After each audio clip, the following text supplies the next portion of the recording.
All right, and it is the moment that we have been waiting 6 years for. The ARCA Menards National Series is back at Wisconsin's fastest half mile to help us fire these engines up. I've got Charlize Menard, Samantha Weimer, and Izzy Maureen, the Menard family and friends. Start your engines! The highly anticipated return of ARCA Menards Series action to Madison. Obviously, energy and emotions are high. We'll drop the green flag when we come back to Madison International Speedway for ARCA Menards Racing on FS1.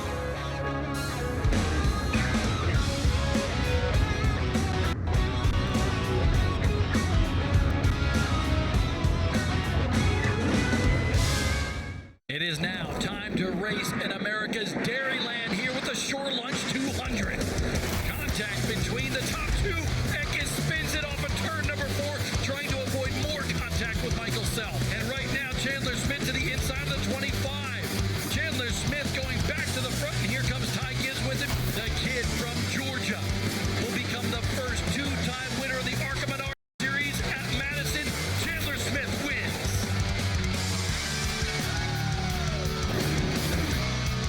You know, we've been spoiled over the years with some really tremendous competitors, tremendous young drivers. That race was no exception there. Take a look at some of the guys that finished in the top 10. Chandler Smith. How about Sam Mayer racing tonight in Daytona? Carson Hocevar, Cup driver. Christian Eckes in the Xfinity Series racing at Daytona as well. Ty Gibbs in the Cup Series. And how about Corey Heim, our point leader going into the playoffs for the Truck Series? A lot of muscle in that field, a lot of muscle in tonight's field. Let's take a look at our starting lineup tonight. We mentioned Max Reeves, the General Tire Pole Award winner in his first pole and fourth start. And Brendan Butterbean Queen, 7th time on the front row this season. Yeah, this is going to be a great battle between these two drivers, along with some of these drivers behind them. Let's don't look any farther back than the second row. You see the 55 of Isabella Robusto. Great qualifying effort for her. And how about Tristan McKee trying to go back-to-back in his first whoever starts here in the National Series. Lining up right behind his teammate, Brendan Butterbean Queen. Row 3, LeVar Scott after tying his best career effort at Springfield last time out. And Lawless Allen, our Talladega winner, starting outside the third row. Yeah, Lawless Allen has not been out of the top 3 on short tracks this year. Back in row 4, Mason Mitchell, one of the only drivers that has experience in an ARCA car on this racetrack. And rounding out the top 10, Tony Costantino, who's going to roll off in one of the Fast Track Racing number 10 cars. Jason Kitzmiller starting up there as well in that number 97 machine. The rest of the starting grid is going to be on the left side of your picture as we spotlight the driver starting 11th. Our Bounty rookie spotlight driver, very impressive, Kaylee Bryson. Yes, certainly is. And we know her more from open wheel stuff than we do stock car stuff. Trying to make that transition over to stock cars. The first female ever to qualify for the A-Main at the Chili Bowl. First female ever to win a Silver Crown race. And now she's getting it done in the Trans Am Series. Had a bit of trouble in practice earlier today. More on that later. But Bryson's going to off inside of row number 6 as we get set to go. 200 laps, and as we mentioned, a highly anticipated return for ARCA to this fast half-mile oval. On the pole, Max Reeves elects the top side of the JGR 18. Points leader Brendan Queen in the 28 on the bottom. Glad you're with us on Fox Sports 1. ARCA is back at Madison, and we're underway. Nice start by Max, able to clear Butterbean before they got to turn 1. How about Tristan McKee side by side with his teammate?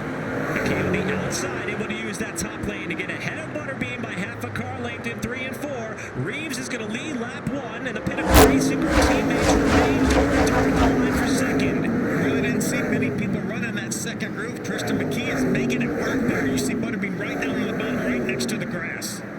There is a bit of a transition from the inside of the racetrack to the grass line. We've been told it might be a little bit worse in 1 and 2 as opposed to 3 and 4. McKee gets the best of his teammate for now to second. Butterbean back to third. Side by side behind him in contact. Lawless Allen bounces off LeVar Scott, but they keep it straight.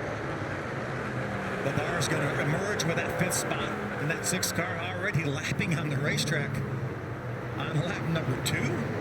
Going around Jeff Baconi in the second Alex Club Racing machine as he goes a lap down early here, with Reeves being able to build up an advantage over the 2 PRG cars. McKee in the 82, Brendan Queen in the 28. After the contact with Wallace Allen, LeVar Scott has been able to nestle himself into 4th position. We check in on the race leader, Max Reeves.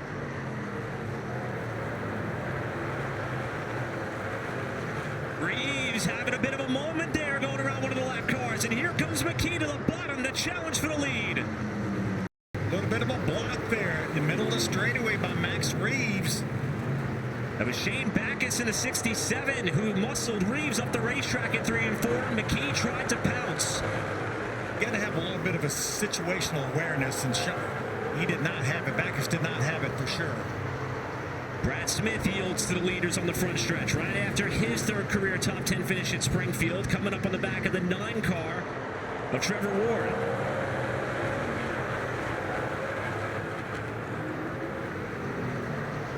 A close call from Max Reeves early in this race, and Phil, he's rebounded quite nicely. He really has, and in the practice session today, I picked these 3 cars to be the 3 best cars. Obviously, right now running 2-3, 1-2-3, but we've already seen a little brake rotor glow on some of these cars already. That's something we're certainly going to have to keep our eye on as the race unfolds.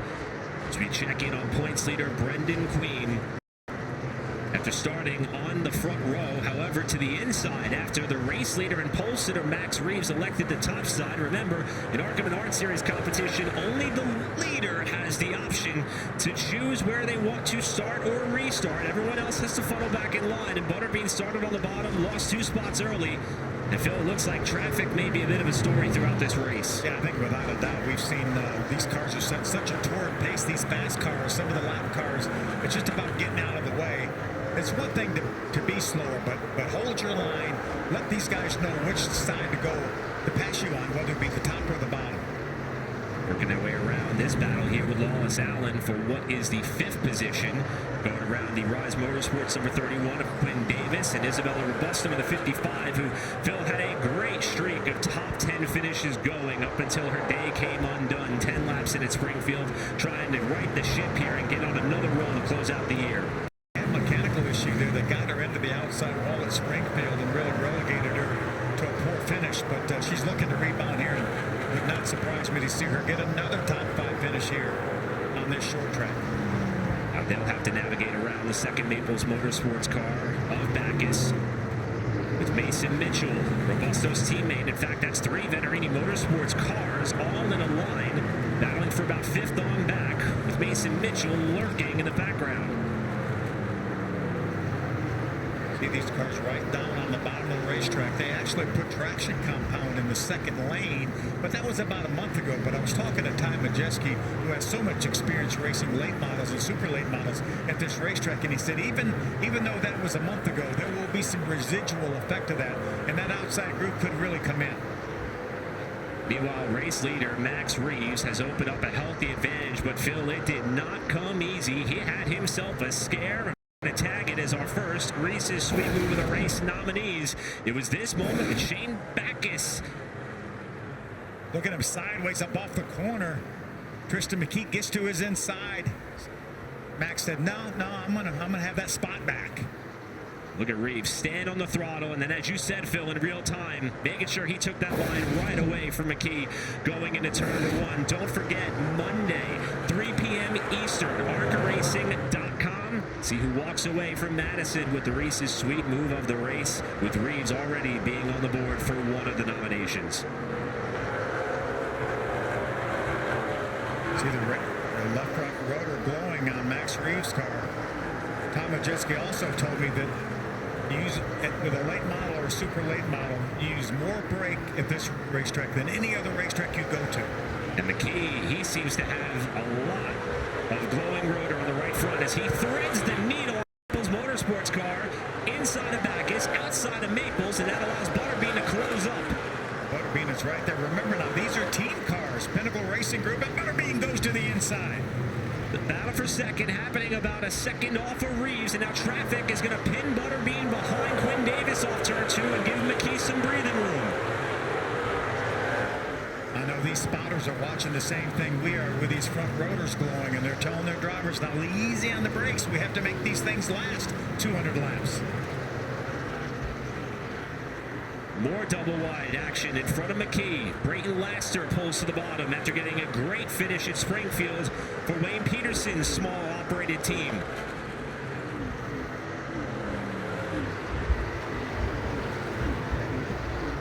Max Reeves, you see, he's opened up over a second half lead over Tristan McKee, with Butterbean right close behind. Going to be coming up on the back of Willie Mullins. McKee way up the track, and around he goes off turn 4. LeVar Scott slides to the top to miss the stationary number 82 after McKee spins from second spot. Boy, it almost looked like Butterbean realized something was going on. It looked like he was really slow getting in the corner.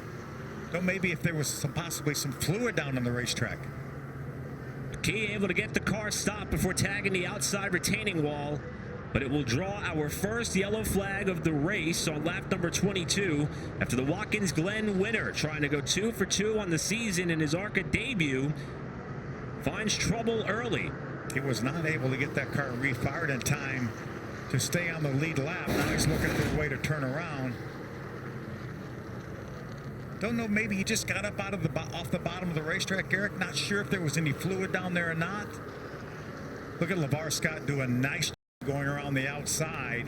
You see him up, he was in the middle of the racetrack. Nobody's really been up above that little darker area in the second lane. Working our first caution of the Spruce 200 here at Madison, the ARCA Menards Series, with Max Reeves out in front. ARCA Menards Series racing on FS1 is brought to you by Menards. Save big money at Menards. And by Bounty. Bounty, the quicker picker-upper. Back at Madison International Speedway, and Phil, our first caution for Tristan McKee, one of the keys to the race that you touched on already, may have bit this young man in his second start. Yeah, that was working with the brake bleeder, going to try to bleed the brakes. More than likely, he got into the corner and he didn't have any brakes, and that's why we saw the disparity in speed between he and Butterbean, and then probably finally stabbed the brakes. He only had rear brakes, and that's what spun him around. But we talk about the keys of the race, ride quality. This is a rough racetrack. A really bad bump come on off for turn number 2.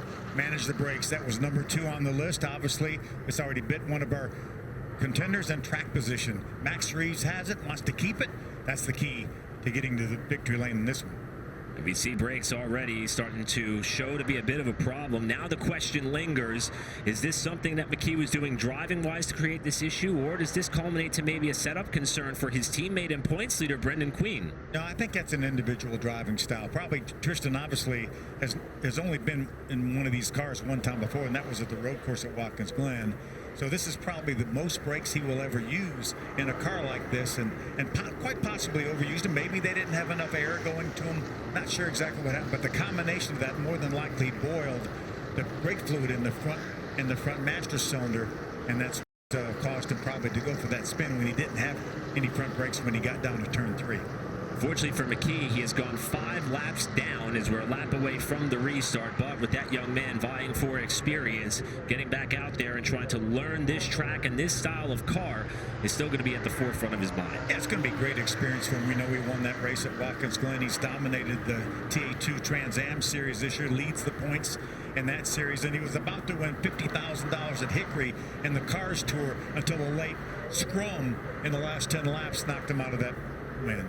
Might have one of those here tonight at Madison in the battle for the win. Max Reeves elects the top lane again, coming up to the restart line with Butterbean Queen on the bottom in the 28. Wrapping up caution number 1, back underway with 172 laps to go, and another great launch for Reeves in the top lane. Yeah, Reeves is going to be able to barely clear Butterbean. How about Lawless Allen trying to grab that second spot from Butterbean? May have been a bit of a rush there between Allen and the 20, Butterbean on the bottom in that 28. They might have touched doors off turn 2. They may do it again off turn 4. Lawless Allen trying to move up the second spot around the outside of the driver he's chasing in the championship standings. He's got the edge by half a car length in 1 and 2. Remember, Lawless Allen has not finished out of the top 3 on short tracks in the 4 races we've had this year. Has been solid. Just edging ahead off of turn 4 is Allen, and he's pulling one of the only drivers, in fact 2 in the field, who know Madison in an ARCA car. As Allen takes second, Mason Mitchell, 2014 champion of the series, back for his select starts in 2025 at a racetrack that only he and Brad Smith have ever raced before in ARCA. Yeah, Mason now has made his way up to the 4th position. He was outside the top 5 prior to that caution flag. Great restart by Mason Mitchell. Max Reeves just about get up the field to the tune of over second. Allen into that second spot. Butterbean not letting him run in high, with Mitchell closing in 4th.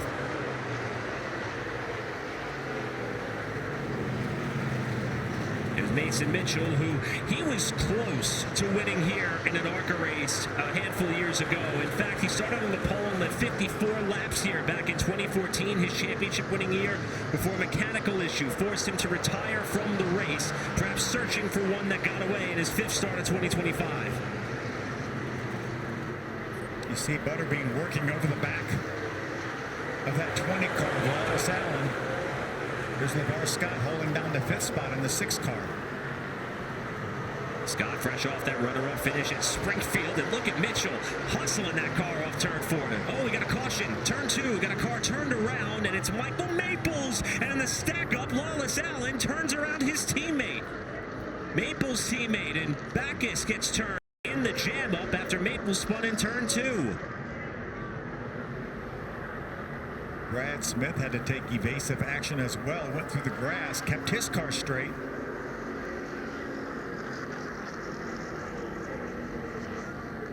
Second caution for the race after Michael Maples, in his 2nd full-time season of ARCA Menards Series racing, gets turned sideways. Try to see how it all unfolded here. Right in front of the lead lap cars. There's Maples. Wow, that's a big hit for Allen to the left rear quarter panel of Backus. Yeah, we're going to have to take a look at the front of that 20 car. Could be enough damage to bring him to pit road. Another great view by our cameraman. There's Brad Smith going through the grass. Flat on Backus' car. ARCA officials will allow him to change that. And that was from the contact from Lawless Allen, who was in that tight battle for second at the time with Brendan Queen and Mason Mitchell. As we are under our 2nd caution of the race for the Spruce 200 with the ARCA Menards Series, and Lawless Allen. Wow. 2nd race in a row. Heavy damage to the Venturini Motorsports number 20. Cleanup continues. We'll be back for more from Madison right after this. Pit Road is a busy place here in the Spruce 200 after our 2nd caution of the race, wrapping up our 2nd place driver at the time, Lawless Allen. A ton of damage to the front of that Camry. Yeah, they actually did not push that pan that's in front of the radiator inlet. So that car is going to have some overheating issues if they don't bring it back in and work on that.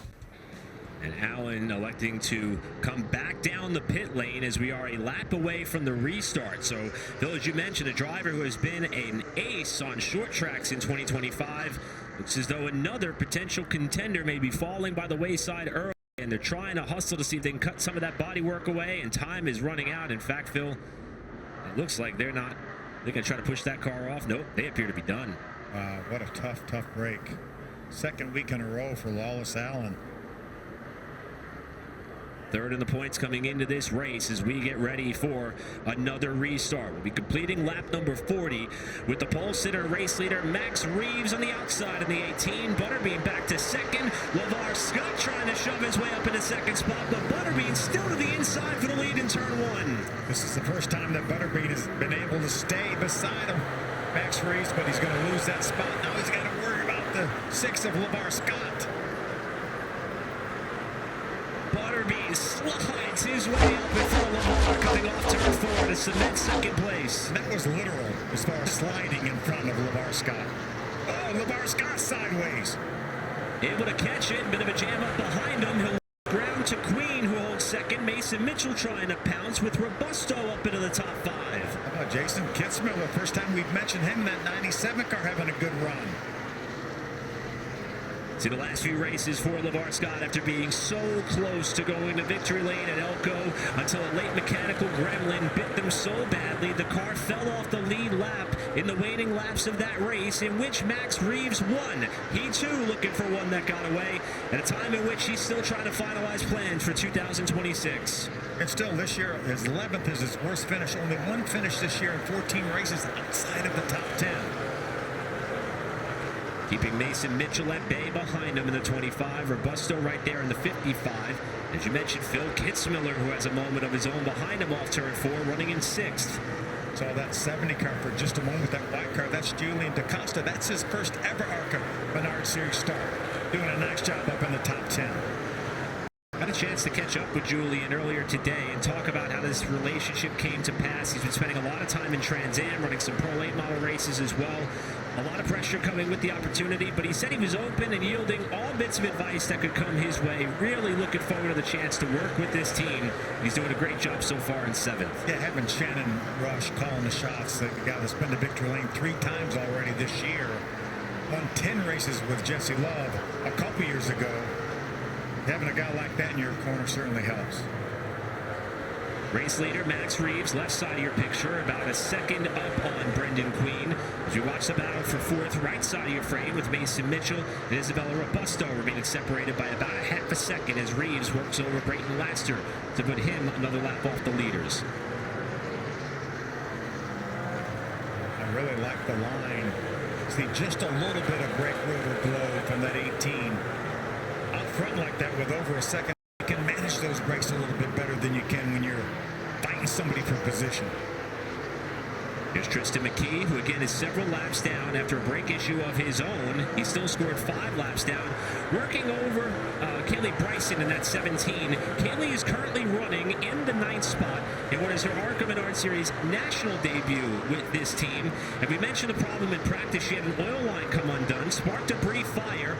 I went up to Kaylee just to see if she was okay afterwards, and she smiled and said, no big deal, focus forward. And she's been doing a great job so far in 9th.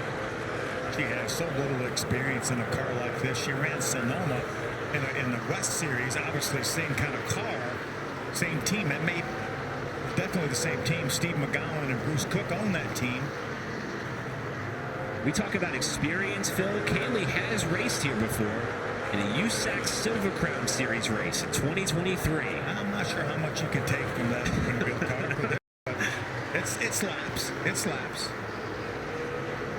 Battle for 4 just won't go away. We're adding a couple of cars to it. Mitchell, Robusto, 25-55. Kitzmiller just behind DaCosta in the 70.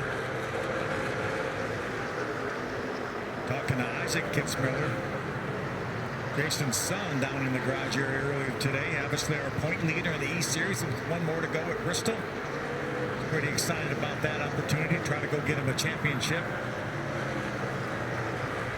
Isaac said he's got a couple of not only busy days but busy weeks, including next week, where he's going to run the Cars Tour race, Pro Late Model Stock Car Friday at Florence, then go to Darlington to help the truck team with Grant Enfinger on Saturday, then go to DuQuoin to help Dad on his 2nd dirt race after he scored a top 10 at Springfield last time out, did his dad Jason. I love that.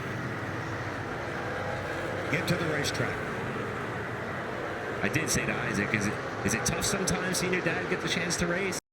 Maybe a little. I'd probably rather be driving, but I'm happy to be here. Well, Dad pays for him racing. I'm not complaining too much about it. And Jason comes into the night 4th in points, trying to chase down Lawless Allen, who was behind the wall after an incident early. Oh, man, Brad Smith almost got up into the side of Julian DaCosta in turn 3. Yeah, I think Julian realized that Brad needed a little bit more room and gave it to him. Good heads-up move by that young driver. Working lap number 56, expecting a caution on or around lap number 75 for our first of 2 scheduled race breaks. As we watch DaCosta trying to focus forward and get back to Kitzmiller in this fight for 6th. Yeah, more than likely these teams, they have six new tires essentially in the pits to change. Most of these teams will put new right side tires on during that lap 75 break. If we see people put more than right side tires on, they're probably taking their practice tires from earlier today that may have less laps on them than the 75 laps we're going to run here before that first break. especially watching how some of these drivers are struggling getting up off the corner and losing the back end of the race car. Some may consider that option for sure. This battle for fourth going around Dustin Hillenberg, the son of Andy Hillenberg, making his debut with his father's own fast track racing team.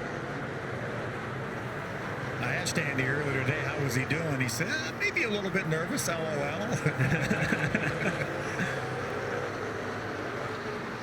But DaCosta has been heavy on the brakes on that car. Those rotors look to be glowing even on the straightaways. There's so much more so than the 97 of Kitzmiller. I know Kitzmiller, there you see the rotor glow on that 97 as well, though. You know, with 10-time ARCA champ Frank Kimmel in Kitzmiller's ear telling him, easy on those brakes, save those brakes. Now, second, LeVar Scott has reeled in Butterbean, who's kind of fallen back into the clutches of Scott. Now 3 seconds off the leader, Max Reeves, as Scott applies pressure off turn 2, about 15 laps from our first scheduled break. We saw LeVar Scott grab that runner-up finish last week at Springfield, his third runner-up finish in his career. Just a matter of time before we can put it together and get to victory lane. Certainly been knocking on the door for the New Jersey driver who is hounding Butterbean. And again, that is also something to consider in terms of the championship. With 6 races to go, the gap between these two in the points, 34 markers. Scott needs to pad a couple of cars between himself and Butterbean if he wants to make up ground before going back to the dirt next week at DeCoin. Yeah, both these drivers are so consistent. That's why it's hard to really gain anything on each other. LeVar was able to get a couple points on Butterbean last week by finishing in that runner-up spot. So far, Butterbean has been able to fend off the challenge for now and is opening up the gap again on Scott. To the tune of about 4 car lengths on the back straightaway, and all this happening well behind Max Reeves, the pole sitter and race leader, who's about to catch some more traffic, which this has been one of the most nail-biting moments for many drivers in the top 5 so far tonight, is weaving their way through some of these cars either at the tail end of the lead lap or already a couple of laps down. Look, almost 4-second lead for Max over Butterbean with about 10 laps to go before we see that first race break. Reeves squeezing to the inside of Quinn Davis, then up to the outside of Brayton Labster, and around the outside of Dustin Hillenberg's number 11 machine by the time he gets to 3. Brayton Labster had a 7th place finish last week. Did a great job on the dirt in Wayne Peterson's car at Springfield. Wayne Peterson has made 838 starts in the ARCA Menards Series, and that tied his best ever finish. Unbelievable. Going around Brad Smith as Scott tries to size up Queen again for a chance at that runner-up position. Probably within about 7 laps or so of that first opportunity for these race teams to work on their cars, and I'm sure some of them, Phil, are really looking forward to that chance. Oh, without a doubt. That may be everybody other than Max Reeves and Matt Ross, but you know, Matt Ross has the experience to try to stay up with the racetrack. He knows the racetrack is changing some, but because he knows that Steven Dawson with that 28 car and Glenn Parker with that 6 car are going to make some changes to try to run with that 18.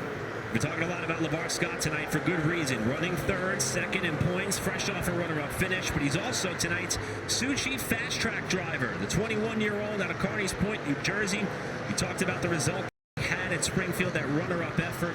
13 top 10s in 14 starts this season, and also a big moment for him and his team not far from his hometown in New Jersey. Made his NASCAR Xfinity Series debut at Dover and had a respectable run there. Certainly did. Hopefully he gets another opportunity. I think he will get another opportunity possibly to run that Xfinity car. LeVar is someone who I happen to notice, especially in every race we've had the chance to go to, Phil, seems to know just about everybody in the pit area, whether it's not only fellow drivers, crew members, but he's certainly earned a lot of the respect of the ARCA garage. He always has a smile on his face. I just love LeVar. There's Kaylee Bryson, that's the 17 car, trying to stay in front of that 18 to try to keep him going a lap down. Should be a pretty good gap up to that 10 of Tony Cosentino.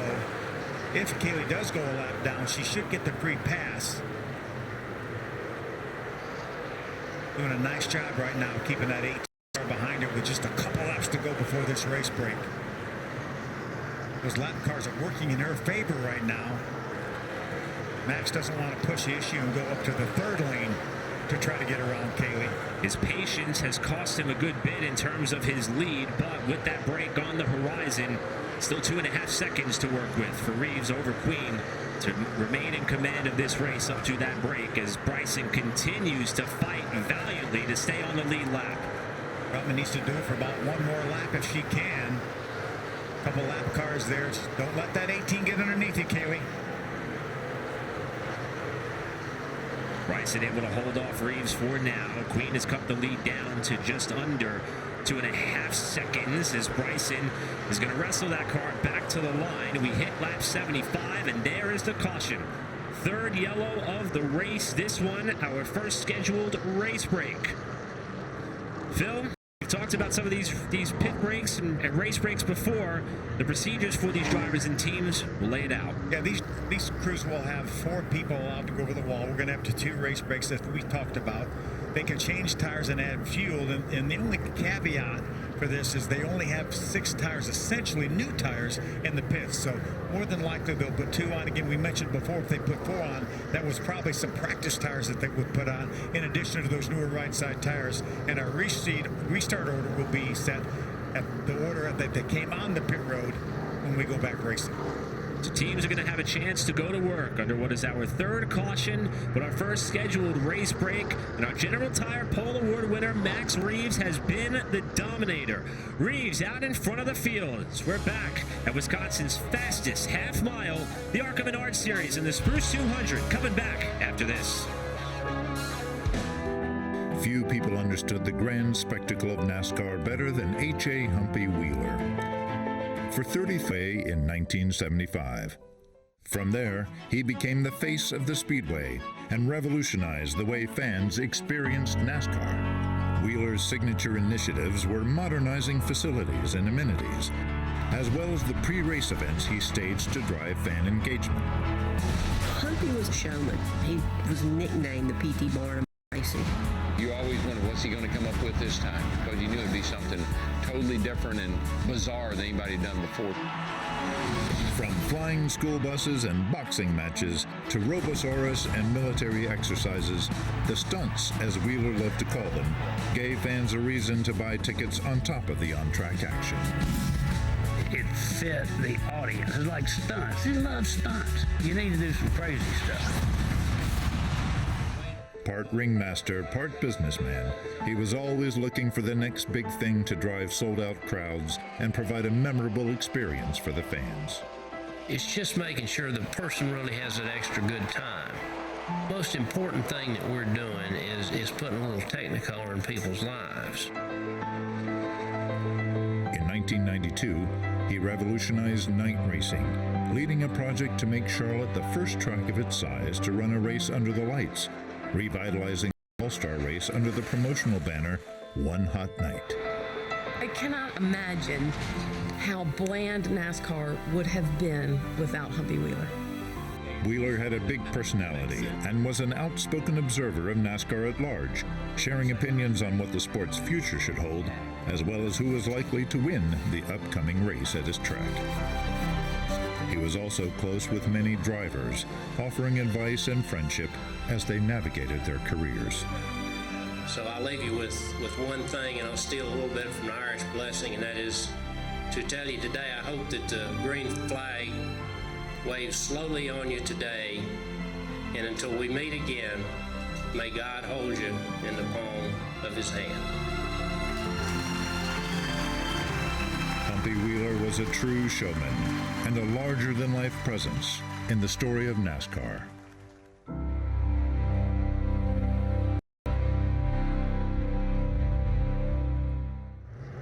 An unbelievable loss that continues to be felt throughout the motorsports community.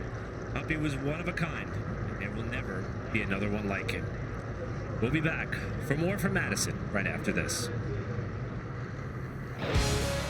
Welcome back to the Spruce 200 at the Madison International Speedway for race number 15 of the 2025 ARCA Menards Series season, wrapping up our first race break of the night, first of two, and our third caution, with Max Reeves having led every lap thus far since winning the General Tire Pole Award, with points leader Brendan Queen slated to line up alongside of him for this ensuing restart. And what kind of changes have these crew chiefs made in these cars? Are they going to be able to run with that 18 of Max Reeves? Reeves has been lights out. Now, behind Reeves and Queen, who have seemingly been in the top two spots for most of the night. In fact, that's how they started. LeVar Scott's done a great job getting up to and challenging Queen for that runner-up position. And Mason Mitchell has just been kind of lurking in that top five all night long. And Isabella Robusto also, since getting into a top five position, has not relinquished it, and she was in fact all over Mitchell for what was that stretch run from caution number 2 to the race break. So Isabella proving she's got a good car tonight as well. Yeah, I'd love to see. I know right now LeVar Scott has let me get a good start. Let me try to get up there beside of the 18. Right now LeVar Scott's pulling for Butterbean. Said, get up there, Butterbean. Get up there on that 18 car. And on the opposite lane, Mason Mitchell in that 25, probably going to be really aggressive there in that fourth spot to see if he can the outside line work and follow Max through. Remember, one of our three keys is track position. How you get track position? Get it on the restart. Who's going to be able to get it here? Next race break scheduled, lap 125. About to get back underway here at Madison. Max Reeves, the leader on the outside in the 18. Oh, a lot of wheel spin for Reeves as he comes up through the gears. What a great job by Butterbean. I think he's going to be able to take advantage of that. He has a preferred line on the inside, but look at Max fight back on the outside. Good drive off turn 2 for Reeves. He may have the edge. Does he have Butterbean clear? Yes. Reeves fends off the challenge after the minor hiccup on the restart, with Mitchell trying to get up to third behind him. What a nice job by Max Reeves as we have a great battle for that third spot. Mason Mitchell trying to grab it from LeVar Scott. Got slight edge right now, getting down in turn 3. Scott stuffs the nose of the car in there to keep the fender inside in 3, with Robusto trying to follow through. What a great battle for third right here. Scott on the bottom in the 6. Outside the 25 of Mason Mitchell. They touched a lap ago. They just about brushed together at the end of the back straightaway. And I love the fact that it's not a death sentence to be on the outside. We saw Max Reeves lose ground to Butterbean, but get it back from the outside. After giving up the spot, Mitchell tries to slide in front of his teammate. Robusto didn't have it off turn 2. A little bit of contact there, but she allows Mitchell to catch the car.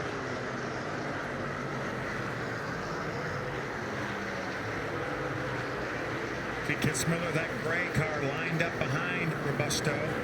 DaCosta right behind Kitzmiller.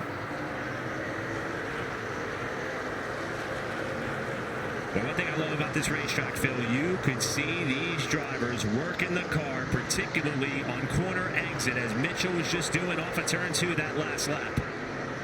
It looks like Butterbean is able to stay with Max Reeves a little bit better than he was in that first 75 laps. Butterbean actually the fastest car on the racetrack that last lap. Half a second between the top 2 as we saw some incredible racing here for this fourth position with Mason Mitchell, Isabella Robusto, and more.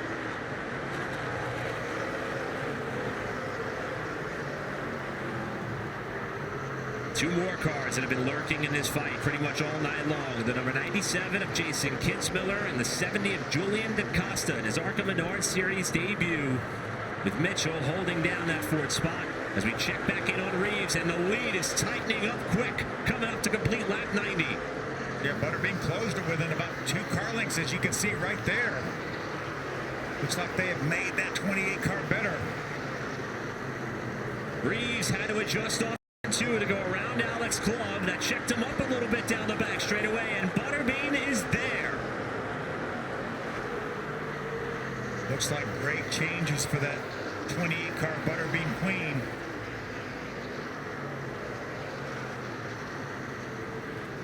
Now it's Butterbean who lost a little bit of ground, getting around the number 31 of Quinn Davis off turn 2. Let's make mention that Quinn Davis right now is running in the 11th spot. Her debut back in the short track earlier this year, she finished 11th.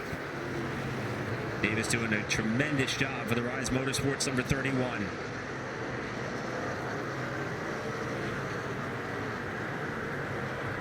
Back here to the battle for fifth. Robusto in the 55, fending off Jason Kitzmiller. These two came into the night fourth and fifth in points, with Kitzmiller having the points advantage there, with Robusto trying to right the ship after the misfortune early at Springfield. See DaCosta in the 7th doing a nice job hanging in here comfortably up in the top 10.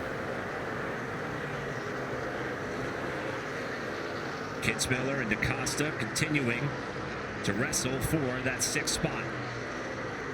We saw a great battle earlier for the 3rd position between LeVar, Scott, and company, and it continued on for several laps off the restart. As we check in on Scott, who holds down the 3rd position for now, he gave us another Reese's Sweet Move of the Race nominee in that spirited fight for the 3rd position a few moments ago. Great side-by-side battle with Mason Mitchell in that 55. Going to be able to grab that spot from Mason Mitchell.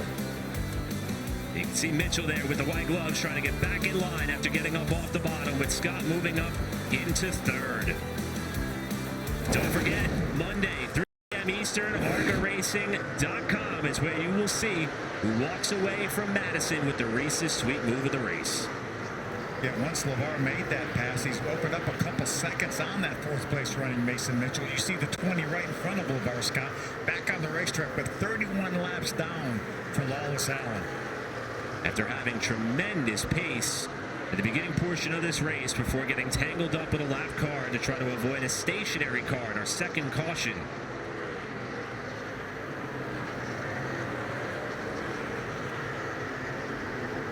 Back up to the race leader, Max Reeves. Not the biggest lead he's had so far tonight, but the biggest lead he's had in this run, threading the needle to the inside of Willie Mullins, outside of Dustin Hillenberg.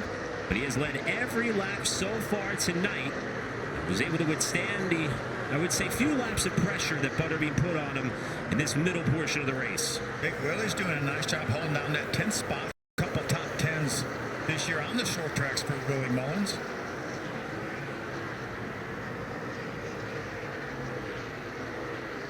Nice move by Max to turn under that lap car to get that nice run up off the corner. And here's Butterbean trying to chase him through.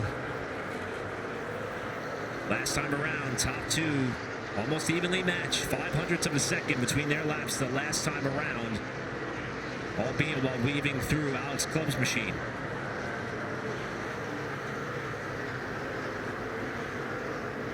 Halfway, we're on lap 101.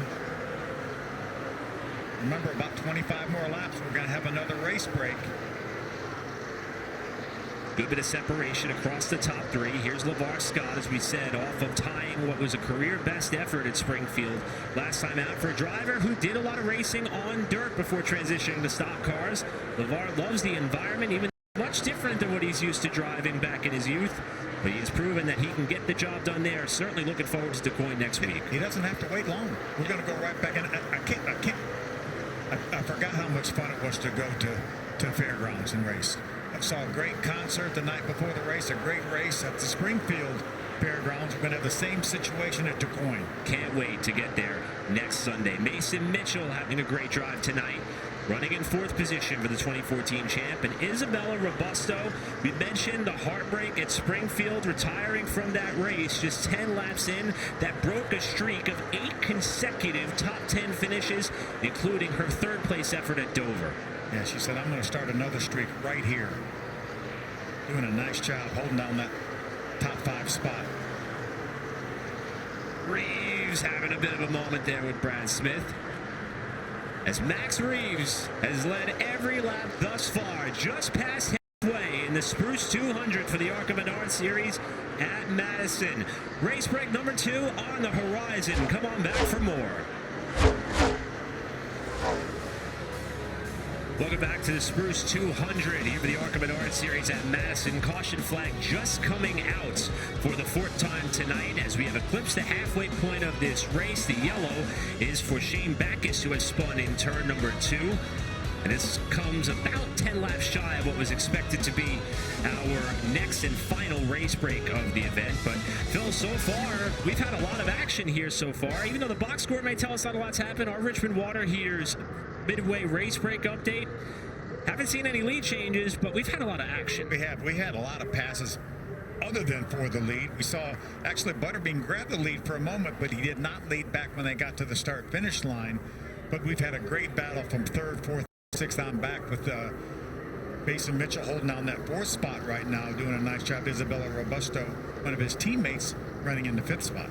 Yeah, been a really good night overall for Venturini Motorsports. And Phil, what a great night to have a good night. Special night for them. Yeah, we're only a couple hours from Chicago, and that's where the Venturinis are from. Well, there's 70 in that section of grandstands right there. There's 70 family and friends of the Venturinis that are here, because this is essentially their last time racing anywhere close to home when it's just Venturini Motorsports. We know that Nitro Motorsports has purchased Venturini. That will take place after the season ends. Right now, they're running as one team, but right there you see Detour Sunglasses. That's the sponsor on Mason Mitchell's car.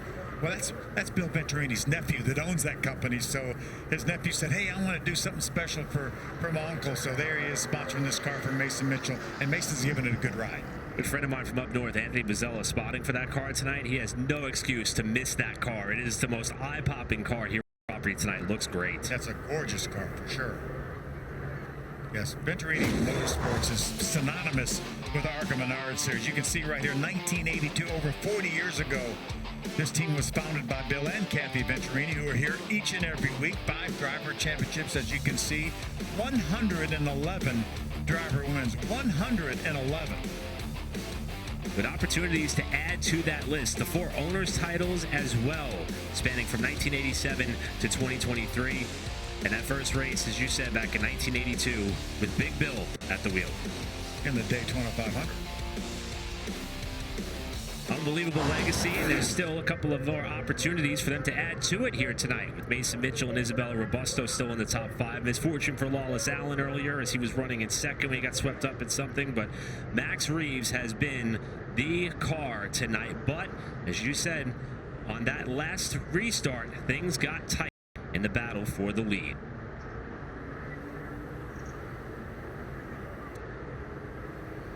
As Reeves continues to circulate under caution for this race, we're getting closer to our second race break. A lot to look forward to across all facets of the sports world this time of year, Phil. Tomorrow, home division race is Shohei Ohtani and the Dodgers take on Manny Machado and the Padres. 8:30 Eastern, 5:30 Pacific, only on FS1. Aren't you a Mets fan? Yes, I am. Well, I'm actually going to go to Detroit for my Tigers week after next and see a couple Mets games. So hopefully we can get a couple W's from those games. Best record in the American League there for the Detroit Tigers, by the way. Yeah, I can't say that for the National League Mets right now. We're on a bit of a slump, but we might have to put a friendly wager on that between you and I. Yeah. Maybe dinner in Des Moines or later on in the year. House or a car. Yeah. Yeah, your faith in your team is way more than mine. Wrapping up caution number 4. Race break still about 7 laps away. Max Reeves had a slight hiccup the last time he restarted on the top lane. He picks the outside again, and we're back underway. Yeah, no hiccup that time. But can Mason Mitchell use that outside line to probably grab a spot here? Mitchell making that top line work. Look at the skate off at turn 2 by the 25, and Butterbean's not letting it happen right now. Mason's not giving up. But he does have that third spot over LeVar Scott. Got to send a thank you card to Mason Mitchell for wearing white gloves tonight. He was sawing on the wheel off turn 4, and he's going to do it again off turn 2, trying to keep LeVar Scott behind him. LeVar would love to grab that third spot before we get back to this next race break. Trying to get to the inside. He's just about there. Scott to the bottom, and Mitchell gives him room. Nice little run up off the corner from the high side for Mason Mitchell. As you said earlier, Phil, not totally a death sentence to be in that outside lane, and Mitchell proved it there on the exit of turn 2. How about Jason Kitzmiller that jumps up into the top 5 in that gray 97 car? He's able to get around Robusto on this most recent restart. Now looking to the bottom, at least trying to fill the mirrors of LeVar Scott, see if he can get another one and move up to 4th. LeVar continues to try to get that nose underneath the 25 of Mitchell up off the corner. Mitchell's opening that door a little bit off of turn 2, but it appears to be intentional because he's been able to get a really good launch off that corner lap after lap. Yeah, I think he likes that grip from that high side coming off of turn 2.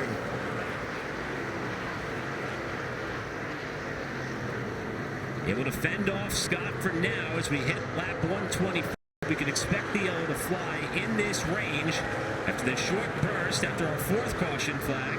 Up to what will be our next and final race break with Scott again looking low on Mitchell. And there's the caution right as Max Reeves completes lap 125.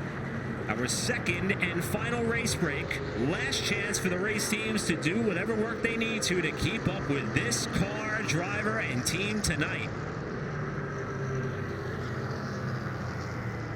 5th caution, second and final race break. Max Reeves trying to lead wire to wire. The final stanza of the Spruce 200 coming up from Madison. We've had many drivers visit victory lane already this season. None more than Brendan Butterbean Queen. 5 wins to his credit. Brent Cruz, 3 wins apiece. And then we see drivers who checked off the win box for the first time, like Lawless Allen at Talladega, Austin Green at Charlotte. The list goes on and on. Yeah, the thing I like about this season is we've had our regulars go to victory lane, led by Butterbean's 5 wins. Obviously, Lawless Allen with that win. Remember last year, no regulars won in the entire season in 2024. And that stretch of drivers with a win apiece, you see it here. All first-time winners in the ARCA Menards Series. I was going to say we might have a chance to see another one tonight, but you got to look down to LeVar Scott. But Butterbean and Cruz hogging up the wins, but it's been a really competitive year. Well, that means 7 of our 8 winners this year were first-time winners because Butterbean was a first-time winner at Daytona. That's right.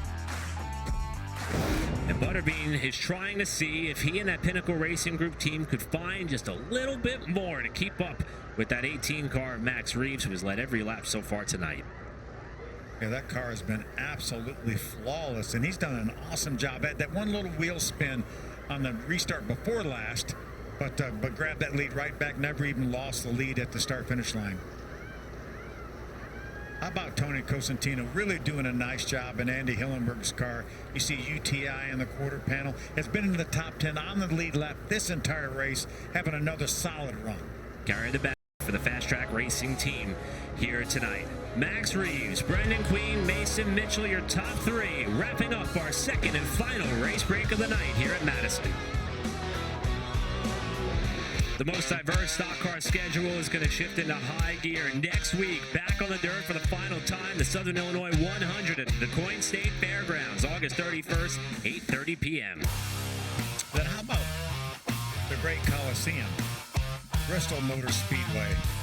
30-degree banks. We have 18-degree banks here, 30 degrees at Bristol. And let's keep the banking going. How about Salem, Indiana on September 20th, Saturday night, 8 p.m., where these drivers will try to tackle another really fast and high bank short track. Wrapping up our second race break and our 5th caution of the night on the Spruce 200 for the ARCA Menards Series. First stop in 6 years to the Madison International Speedway. And although Max Reeves has led all the way, it's been quite physical all around the race leader and battles all throughout the top 5. You know, we talked about 97 of Jason Kitzmiller really having a nice run here. You see him right there behind the 6th, LeVar Scott. Well, it should be no secret that the guy calling shots, and we talk about it all the time, how about 10-time ARCA champion Frank Kimmel calling his shots? We spent some time with him down in the garage area this morning during practice. Over 500 starts. Look at 80 wins.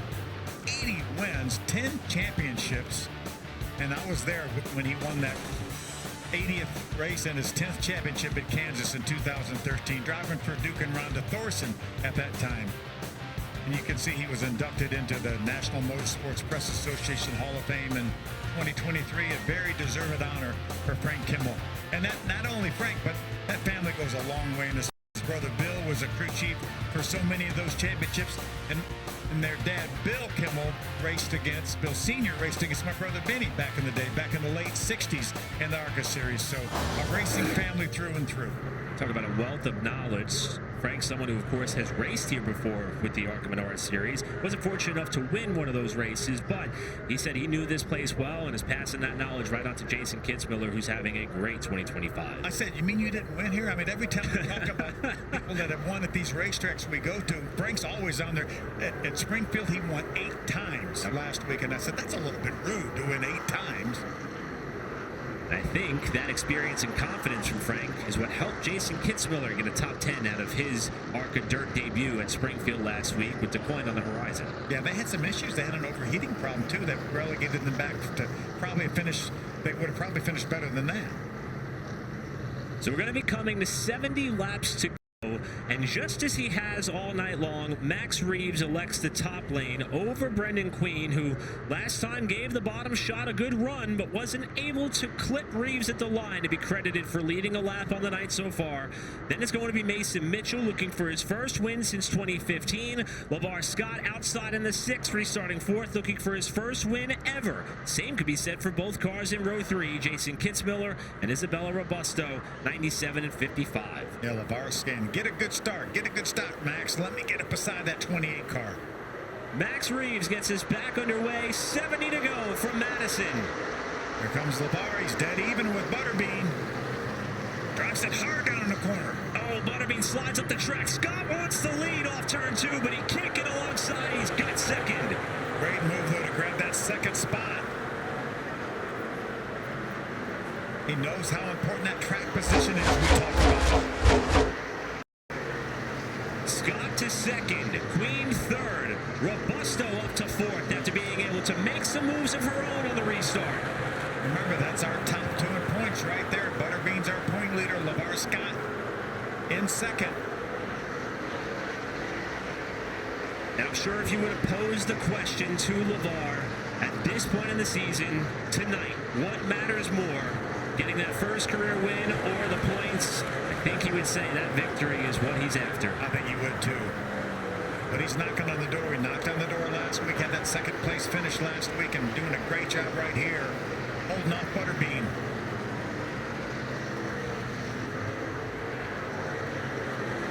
Last 3 races for LeVar across the board. The short track at Iowa, 5th. 10th on the road course at Watkins Glen. Runner-up at Springfield. Runner-up right here. Trying to fend off Butterbean with Reeves exercising a 1-second advantage ahead of this fight for P2.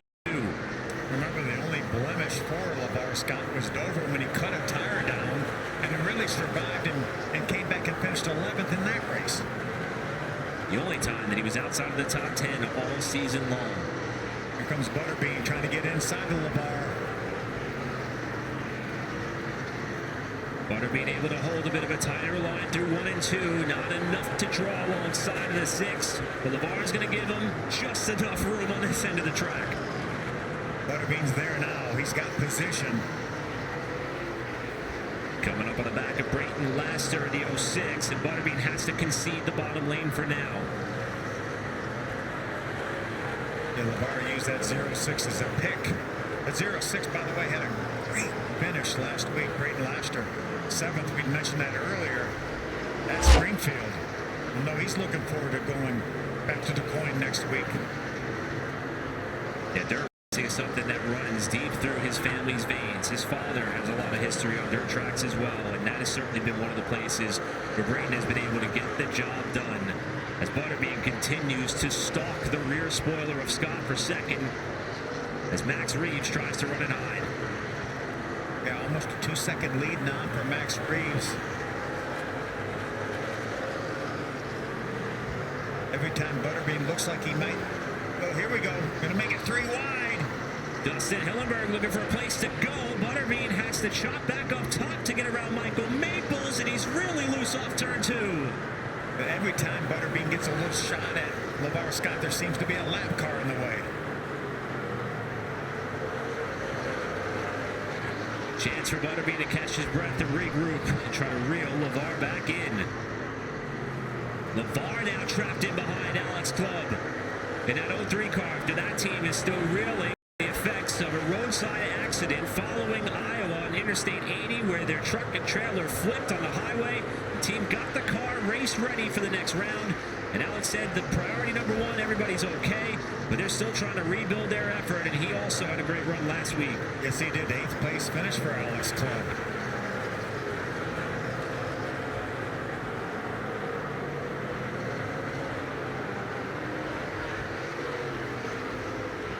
Things settle out a little bit for now as we drop back in and check in on Alex Club in that 03 car.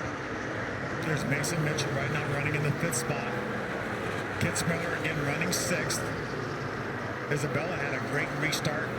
She restarted outside the top 5, grabbed that 4th spot. That 8th place effort at Springfield tied a career best for Alex, who's been doing this with friends, family, his father Brian. A true bare bones and old school effort and approach. Having a great time doing it is the driver who hails from Morris, Illinois. And we talked about Brayton last year and that great run for Wayne Peterson's team. I mentioned his father, Dane, used to race outlaw figure 8 cars, and Brayton immediately wanted to follow in his footsteps. Became a huge and unique personality in the ARCA garage area. Incredibly hard worker. Nate Muller turning the wrenches for this team. And Brayton also doing a lot with not so much. Just maybe a piece of pizza here or there. He loves pizza. Yes, his helmet is painted like a pepperoni pizza. Right now, Lassett running in 15th position as Julian DaCosta in the 70 in his ARCA debut, working over Jason Kitzmiller for 6th as Kitzmiller starts to slide the car off turn 4. Yeah, this is the best battle we have on the racetrack right now. Oh, contact there! Kitzmiller somehow saves the car in 1 and 2. DaCosta could have stayed in it and spun out the 97, but he slammed on the brakes and let the 97 get straight. Took the Hoosier lettering off the left rear. Let's take a look. Look at DaCosta sliding that car right into the left rear tire. And a great job by both drivers to not make that caution number 6. Yeah, DaCosta was right down on the bottom of the racetrack. I don't think that the 97 of Kitzmiller really knew he was there at that point. But a nice job by DaCosta to get out of there and let the 97 get straight. Just a couple laps later, they're back together again, separated by a car length in this battle for 6th place. Kitzmiller starting to really slide that car up the racetrack, specifically in turns 3 and 4. Opening the door for DaCosta. Kitzmiller slams it on the approach to 1. Yeah, I think it's just going to be a matter of time right now. DaCosta definitely has the faster car. Just get some clean racetrack, get that nose underneath that 97 and not get pinned in behind a lap car. Now the car entering your picture, Tristan McKee, did start well up in the running order when this race came to the green flag. If you weren't with us earlier, you believe a brake problem is what pinned him several laps down as DaCosta gives a shot to Kitzmiller going into 3. I'm here, by the way.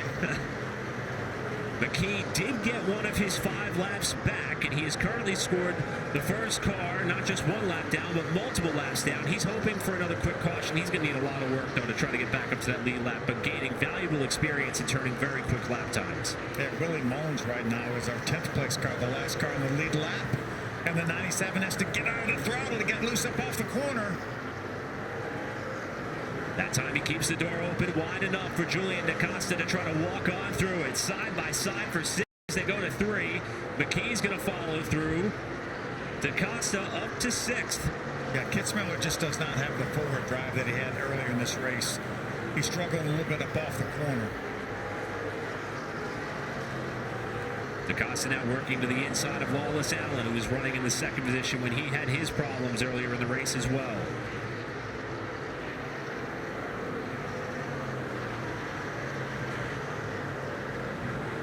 Working the final quarter of this race, 45 to go for Max Reeves, squeezing to the outside of Shane Backus and letting him know he would have liked more room. Squeezed by Michael Maples in the 99 as well. You see he's opened up almost a 3-second lead over our 2nd place LeVar Scott. Reeves looking for his 2nd career ARCA Menards Series win to pair it up with his initial triumph at Elko.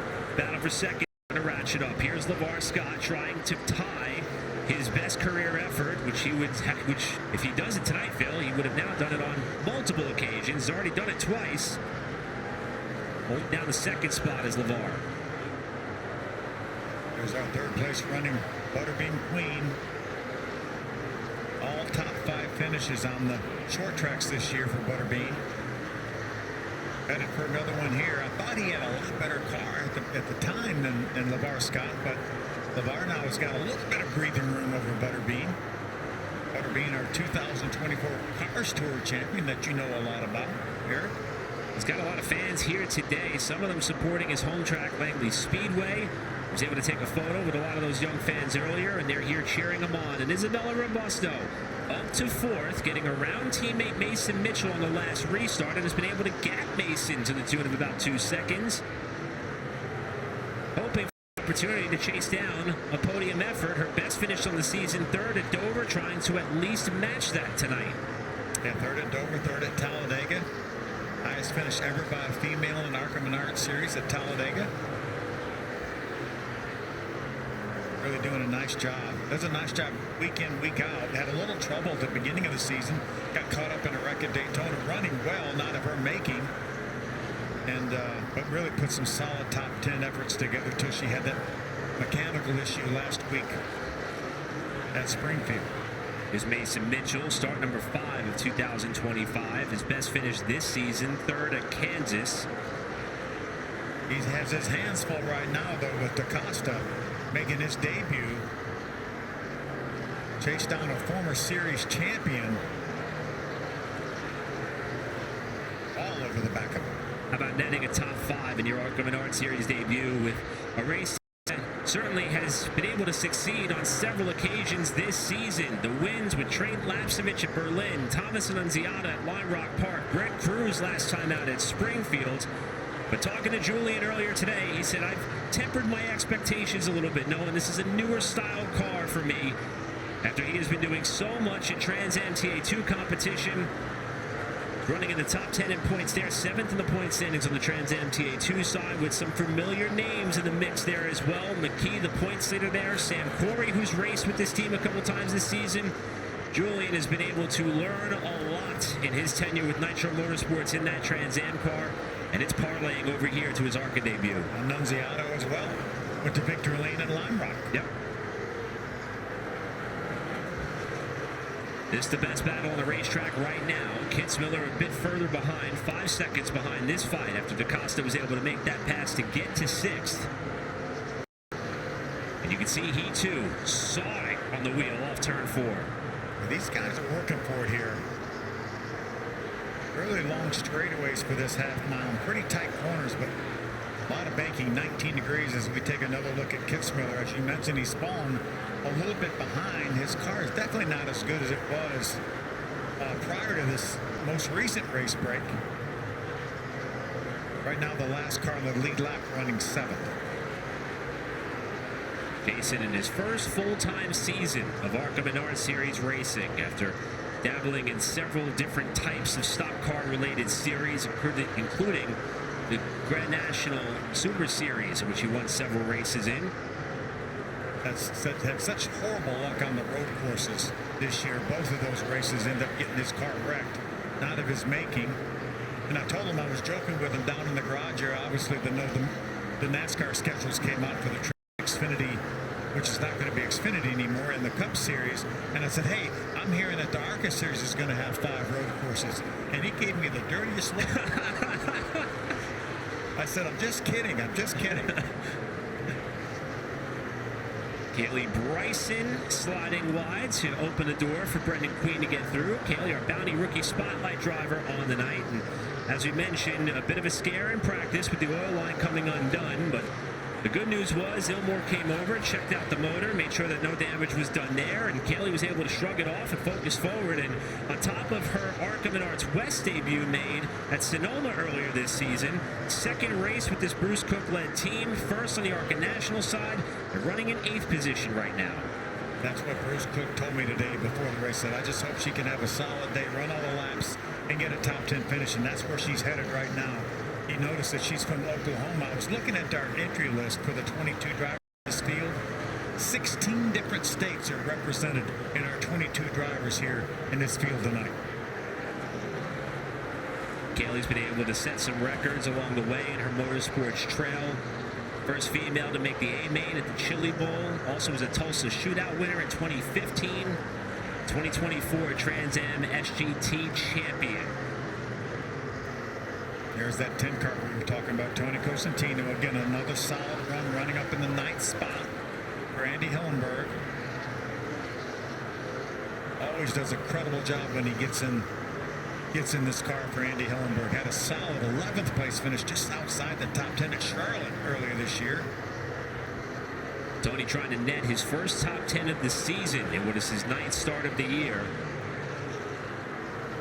And he's currently scored in the 9th position. Woo. And a big moment off 4. And that was just a heads up move, trying to get out of Isabella Robusto's way. So that was him just trying to get out of her way. Got a little bit sideways, but going to be fine. And here is Max Reeves, who is now 25 laps away from his second career ARCA Menards Series win. They're running a part-time slate, not only with the ARCA National Tour, but on the East Series as well. And the speed and pace has been quite impressive, even at Springfield last week, in a form and discipline of dirt racing that Max has never been able to do before. He'll have a chance to see if he can apply lessons learned just a little bit more than a week's time from now. You see Alex Klug running in the 13th spot. We've talked about Alex and his trials and tribulations over the course of the last few rounds of racing. Looking for another top 15 effort here tonight for Alex. Almost 4 seconds now of a lead for Max Reeves. There's this battle continuing for the 5th spot with Mason Mitchell and Julian DaCosta. Julian realizes the laps are winding down. Just over 20 laps to go, 22 laps to go. Looks like he's getting a little bit more aggressive too. While the pace advantage certainly seems to sit with the 70 as he flirts with the back bumper, Mason Mitchell. Definitely seeing more glowing brake rotors on that 70 car as opposed to the veteran Mitchell, who's trying to fend off the challenge. Yeah, great shot right there. That thing is bright orange. Remember, Tristan McKee, that black car behind, is not in a battle for position. He's running in the 11th spot, but 4 laps down. Here's DaCosta trying to use the lap traffic to his advantage around Michael Maples. Tony Cosentino in 9th, just ahead of Mitchell, who runs up the racetrack again off turn 4, with McKee again several laps down, 4 markers off the leader. Now starting to enter this frame with 19 to go. And I like that McKee is really not pushing the issue here. We know he has a fast car. He might be able to drive up and pass both of those cars, but he doesn't want to mess their race up. DaCosta again got to the back bumper of Mitchell going into turn number 3. And talking with Julian, I said, do you know what the rest of the season or even 2026 looks like? And he said, not quite yet. He said, we are looking for some additional partners to see if we could finalize some plans and opportunities that may be out there. This top 5 effort on debut could certainly go a long way, but Mitchell's trying to fend him off. DaCosta to the inside. DaCosta has been able to drive that car hard down Laconi. He has position now on Mason Mitchell. Looks like he's going to grab that spot. It did so without contact. Yeah, nice job on his debut. McKee following his way through as Julian DaCosta cracks the top 5 for the first time tonight. And that move and the methodical nature of it is going to net himself a Reese's Sweet Move of the Race nominee. I love it. No contact. He did not beat the back bumper off of that 25, but Mason Mitchell, he just worked him and worked him. What have we been watching him for 30 or 40 laps now, it seems like, going at it for that position. Both of them wiggling up off the course. Good stuff. Don't forget, Monday, 3 p.m. Eastern, ARCARacing.com. Check out who is crowned with the sweet move of the race in ARCA's return to Madison. 15 laps to go, and Max Reeves is on a tear. He has lapped his way up to the 5th place running Julian DaCosta, and his lead over LeVar Scott is now 4.5 seconds. And LeVar has a little bit of breathing room on being about 3/4 of a second. I'm sure Matt Ross telling Max Reeves, hey, you got a big lead, just take it easy. Don't overuse those brakes. You don't want to boil any fluid in those front calipers. You know, Phil, we've been able to see when we come to some of these races where Max is running in the Joe Gibbs Racing car, the guidance, tutelage, and advice of 2000 Cup Series champion Bobby Labonte. And I did pose the question to Max when I got to catch up with him, what has that meant to you? And he said it is unbelievable, not only the wealth of knowledge, but the way in which Bobby could explain things for me to understand and adapt to relatively quickly. I think that guidance and directive is proving why the results are coming so fast for this young man. They really are. Just barely 15 years old. What a bright future this young man has. And certainly with the backing of the family's cookout franchise. The same for LeVar Scott, who's having another great night, and perhaps most beneficial if he can't win the race. He certainly wants to try to finish ahead of Brendan Queen to close up the gap in the championship points battle. But Butterbean, a podium effort so far, with 10 laps to go in this race, trying to hold on to that third spot, no pressure from behind. Remember at the top of the show, we said all three of our top point contenders all have finished in the top 10 at every short track race. Well, more than likely the same thing will apply for Butterbean and LeVar Scott. Unfortunately, Wallace Allen with that trying to avoid that spinning car, actually the car that was stopped to avoid the spinning car. So much damage he had to make it his way to the garage and work on that car. Brendan Queen also trying to nurse the brakes these final 8 circuits. With Reeves now up by 4.5 seconds, a lot of traffic in front of him. That was DaCosta, who may have got doored by Willie Mullins. Here comes Reeves to the bottom on Bryson. Mullins way down to the inside. And I'm sure they're trying to counsel some patience here to Reeves in these latter stages. 6 to go at the stripe.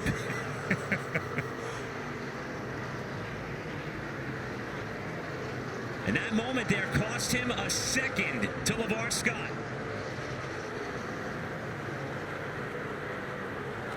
There's some anxious moments with these lap cars. There's a little bit of clean racetrack for a lap or two here. Unfortunately for LeVar Scott, he's going to have to try to navigate his way through the same pack as he is catching them quickly off of turn number 2. There's Quinn Davis. Remember, we mentioned her finishing 11th in her debut, running 12th right now, doing a nice job in that 31 car.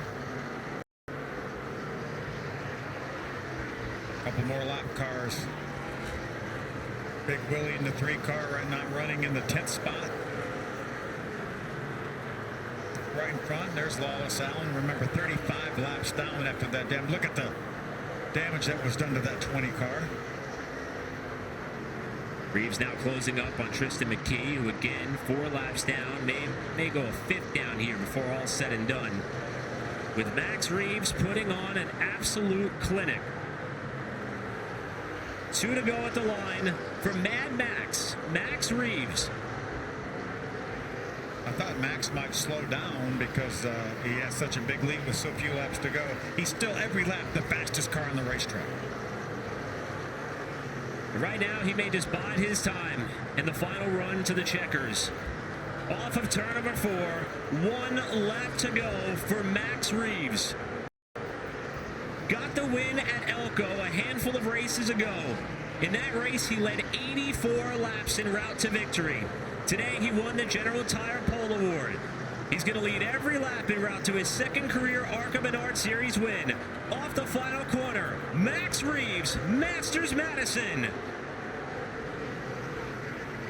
And that was as sideways as he got this entire race. The only time that car had any burp of the rear tires on corner exit, Max Reeves on a rail in what may be his most dominant victory in his young racing career.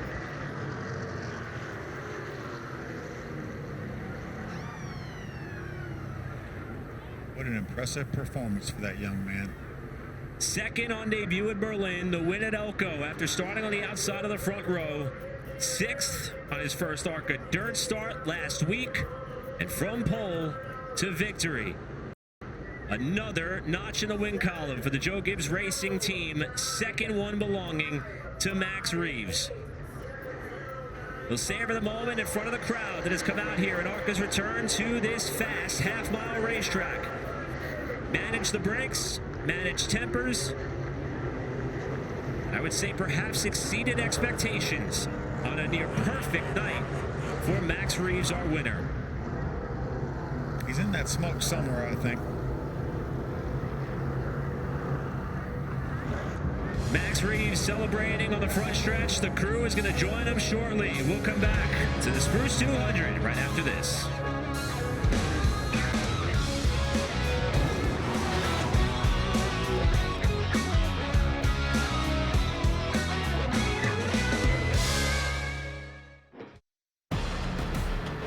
The relationship between ARCA and Madison International Speedway dates back to 1970, but the history of this racetrack goes back to the 1950s.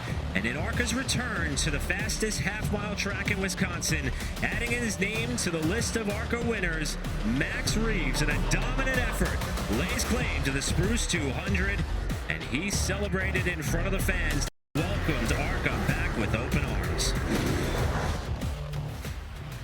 A chance for Max to climb out in front of the fans who've come out here to this racetrack. Second time in his career, but perhaps the first ever this dominant for Max Reeves, our winner tonight. And Phil, that car was on a rail. And Max is going to give us the chance to talk to him here as the winner of this race. Phil, take it away. Hey, Max, you got us up here in the booth? Yeah, I got y'all. Hey, nice job, buddy, and flawless performance. How much did coming here and running that ASA Stars race a month ago help you? That helped. That meant a lot just to be able to learn the track. We didn't do too good in that race, but I just got to thank my guys here with me. I got to thank Joe Gibbs, my coach Bobby, my dad, my mom, and Cookout. This Cookout Camry was super fast today. Max, this is your second ARCA win. You led 84 laps at Elko. I know you've won a lot of races already in your career. Have you ever had a night as dominant as tonight? I don't think so. I think they only showed one time. Brendan got under me, but we got away with it. But I just got to thank all my guys for this rocket ship tonight. Buddy, what did you think about dirt last week? Your first time on dirt, was that fun? It would have been a lot more fun if we would have got practice. I think we would have been competitive, you know. But we'll be better next weekend. But I like the pavement better. I want to stick with pavement. But it was fun to be able to get in a dirt car again. Well, you show a lot of diversity, being able to run as well as you did last week and dominate this one tonight. Yeah, appreciate it.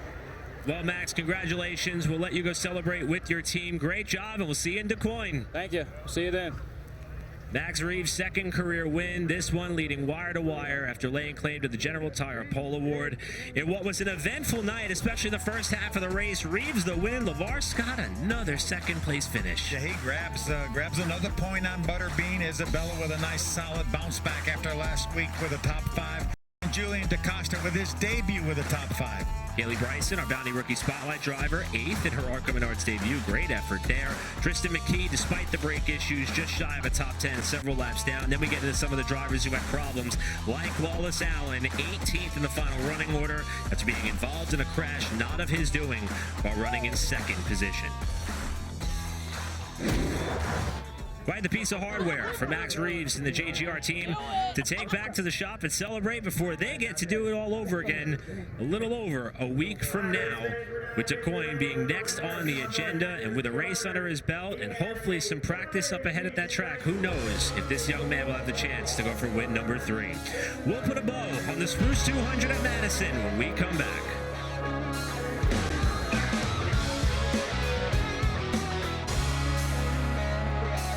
Menards Series Racing on FS1 is brought to you by Reese's Peanut Butter Cups. Reese's, not sorry. And General Tire, #GT delivers. A lot of options for Max Reeves and company to go have a good time tonight here in Madison, Wisconsin. It's a tremendous town. I don't know if he's old enough to enjoy it the way that we would. I'm not sure Max can, but the rest of the crew can. As far as the championship shakeup, a little bit of movement there in that top 2. LeVar gained some ground, still more work to do, but I'm sure he wants that first win. Yeah, 5 races to go, though. A lot can happen. There's a maximum 49 points available for one of these drivers if they could sweep the pole and lead the most laps and win the race. So a lot of points to be gained here over the next 5 races. races. As you said, Phil, just 5 races to go, but the Matt Ross-led JGR team is celebrating another win on the season. Second one for Max Reeves. Little over a week till we get to do it all over again. We're going to sling some mud one more time in 2025. Another fairgrounds. We're going to the fair again next week in Des Moines. Right on the heels of the Labor Day holiday, Sunday night, 8:30 p.m. on FS1, the last dirt race of the season. An amazing night here at Madison. ARCA's return to the track, dominated by Max Reeves. A great race, a lot of contact, a lot of action. On behalf of our entire production team, Phil Parsons, I'm Eric Brennan. So long from Madison. We'll see you in Des Moines.